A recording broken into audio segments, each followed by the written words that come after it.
Hi friends, welcome to Indhu's Kitchen. இன்னைக்கு நம்மளோட கிச்சன்ல எல்லாருக்குமே ரொம்ப பிடிச்சமான பன்னீர் ஜாமுன் எப்படி செய்யறதுன்னு பார்க்கலாம். இத செய்யறதுக்காக நான் இன்னைக்கு 1 லிட்டர் அளவு full cream milk காய்ச்சி வெதுவெதுப்பான சூடு வர வரைக்கும் லைட்டா ஆற வச்சு எடுத்து வச்சிருக்கேன். இந்த பன்னீர் ஜாமுன் செய்யறதுக்கு full cream milk யூஸ் பண்ணிக்கோங்க. அப்போதான் பன்னீர் கொஞ்சம் எக்ஸ்ட்ரா கிடைக்கும், டேஸ்டும் நல்லா கிடைக்கும். பால் வந்து ரொம்ப சூடா இருக்க கூடாது. வெதுவெதுப்பான சூடு வர வரைக்கும் லைட்டா ஆற வச்சுக்கோங்க. வெதுவெதுப்பான சூட்ல இதல ஒரு 2 எலுமிச்சம்பழத்தோட ஜூஸ் எடுத்து வச்சிருக்கேன். அத வந்து சேர்த்துக்கலாம். நீங்க லெமன் ஜூஸ்க்கு பதிலா 1/4 கப் அளவு வினிகர், 1/4 கப் அளவு தண்ணி ரெண்டையும் mix பண்ணிட்டு இதல அப்படியே கூட ஆட் பண்ணிக்கலாம். பால் வந்து வெதுவெதுப்பா இருக்கும்போது நீங்க வந்து லெமன் ஜூஸ் சேர்த்தீங்க அப்படினா தான் பன்னீர் வந்து நல்லா சாஃப்ட்டா கிடைக்கும். நீங்க சேர்த்த உடனே இந்த மாதிரி நல்லா mix பண்ணிக்கோங்க. பால் இந்த மாதிரி திரிஞ்ச மாதிரி ஆயிடும்.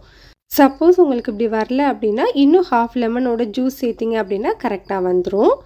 இப்போ இந்த பன்னீரை வந்து நம்ம வடிகட்டி எடுத்துக்கணும். அதுக்காக இந்த மாதிரி ஒரு பவுல் மேல இந்த மாதிரி ஒரு ஸ்ட்ரெயினர் வச்சிட்டு அது மேல ஒரு வெள்ளை துணி போட்டுக்கோங்க. இப்போ நம்ம ரெடி பண்ணி வச்சிருக்கிற பாலை உள்ள சேர்த்துக்கலாம். இப்போ நம்ம நல்லா வடிகட்டி எடுத்துக்கலாம். இப்போ இந்த வடிகட்டின தண்ணியை வந்து நம்ம வேஸ்ட் பண்ண வேண்டாம். நம்ம சப்பாத்தி மாவு பிசையும்போது இந்த தண்ணி யூஸ் பண்ணிக்கலாம். இந்த தண்ணியில் வந்து சத்துக்கள் அதிகமாக இருக்கும். இல்லை நம்ம நார்மலான சமையலுக்கு கூட யூஸ் பண்ணிக்கலாம். வேண்டான்னு நினச்சிங்கன்னா இதை நீங்கள் தனியாக வச்சுருங்க. இப்போ நம்ம வடிகட்டி வச்சுருக்கிற இந்த பன்னீரில் நார்மலான நல்ல தண்ணி சேர்த்து ஒரு 2-3 முறை நல்லா கழுவி எடுத்துக்கோங்க. அப்போது தான் அந்த எலுமிச்சம்பழத்தோட ஸ்மெல் எல்லாமே சுத்தமாக போகும். 2-3 முறை வாஷ் பண்ணதுக்கு அப்புறமா இதோட தண்ணியை சுத்தமா பிழிஞ்சு எடுத்துருங்க. அதுக்கு அப்புறமா இந்த ஸ்ட்ரெயினர் மேலேயே இப்படியே வச்சு ஒரு 15 நிமிஷத்துக்கு அப்படியே இருக்கட்டும். 15 நிமிஷத்துக்கு அப்புறமா நம்ம ரெடி பண்ண பன்னீரை வந்து அப்படியே ஒரு அகலமான பிளேட்ல மாத்திரலாம். நல்லா உதுத்து விட்டுக்கோங்க. இப்போ இதில் ஒரு 2 டேபிள் ஸ்பூன் அளவு கார்ன்ஃப்ளவர் மாவு சேர்த்துக்கலாம். கூடவே ஒரு 2 டீஸ்பூன் அளவு பால் பவுடர் சேர்த்துக்கிறேன்.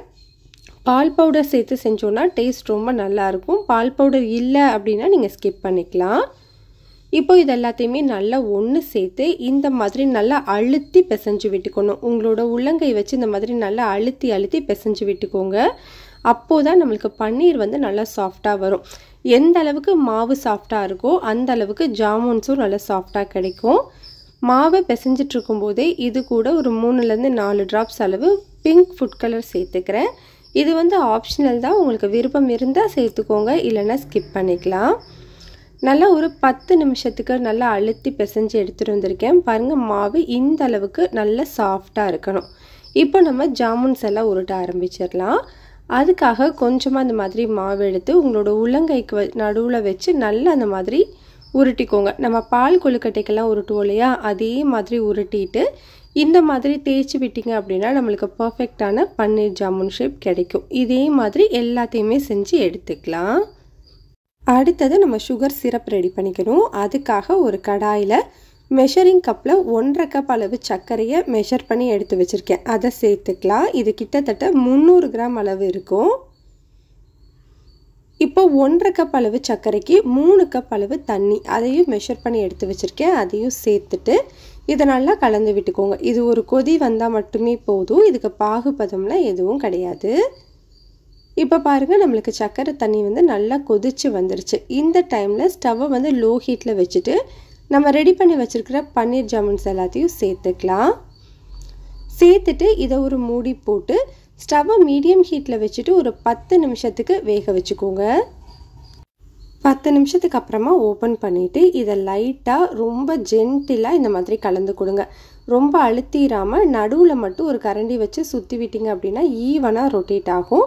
இதை திரும்பவும் ஒரு மூடி போட்டுட்டு ஸ்டவ்வை லோ ஹீட்டில் வச்சுட்டு 10 நிமிஷத்துக்கு வேக வச்சுக்கலாம். இப்போது 10 நிமிஷம் ஆயிடுச்சு. நம்மளுக்கு பன்னீர் ஜாமுன்ஸ் எல்லாமே வெந்து சூப்பராக ரெடி ஆயிடுச்சு. இதில் வந்து உங்களுக்கு ஃப்ளேவர் வேணும் அப்படின்னா நீங்கள் 1/2 டீஸ்பூன் அளவு ரோஸ் எசன்ஸ் சேர்த்துக்கலாம், இல்லைனா 1/2 டீஸ்பூன் ஏலக்காய் தூள் கூட சேர்த்துக்கலாம். நான் ரெண்டுமே சேர்க்கலை, அப்படியே தான் செஞ்சுருக்கேன். அவ்வளோதான், நம்மளுக்கு ரொம்ப ரொம்ப சிம்பிளான டேஸ்டான பன்னீர் ஜாமுன் ரெடி ஆயிடுச்சு. இதை நீங்கள் ஆறினதுக்கு அப்புறமா ஃப்ரிட்ஜில் வச்சு கூட கொடுக்கலாம். டேஸ்ட்டு சூப்பராக இருக்கும். இந்த ரெசிபி உங்களுக்கு பிடிச்சிருந்ததுன்னா லைக் பண்ணுங்கள், ஷேர் பண்ணுங்கள், கமெண்ட் பண்ணுங்கள். மறக்காமல் இந்துஸ் கிச்சனை சப்ஸ்கிரைப் பண்ணிவிட்டு கூடவே பெல் பட்டனையும் கிளிக் பண்ணி ஆளுங்கிற பட்டனையும் கிளிக் பண்ணிக்கோங்க. அப்போதான் நம்ம போடுற வீடியோஸ் எல்லாம் உடனே உங்களுக்கு